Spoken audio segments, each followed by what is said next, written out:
71 সালে যারা মুক্তিযুদ্ধ করেছিলেন, ফর গডস সেক, এটা সবার জন্য প্রযোজ্য নয়। কিন্তু ওই মুক্তিযোদ্ধাদের ভিতর থেকে যাদের সন্তানরা ওই সরকারের সময় বেনিফিটেড হয়েছেন, ওই সরকারকে শেল্টার দিচ্ছেন, মিডিয়ার মাধ্যমে, বক্তব্যের মাধ্যমে, তারা কিন্তু রাজাকারে রূপান্তরিত হয়েছেন। কেন?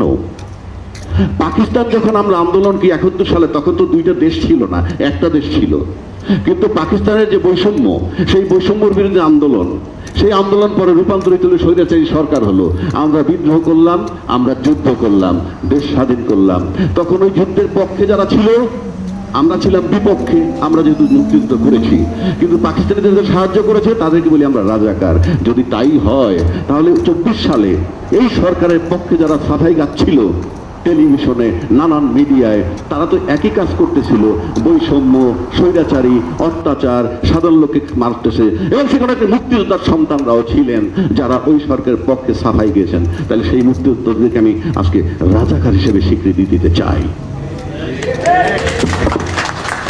আর আর যারা ওই স্বৈরাচারের বিরুদ্ধে আন্দোলন করেছে, সে যদি রাজাকারের সন্তান হয়ে থাকে, আজকে সে মুক্তিযোদ্ধা। সুতরাং এই মুক্তিযুদ্ধ অব্যাহত থাকুক, চলমান থাকুক, নির্বাচন বহুদূর। ধন্যবাদ।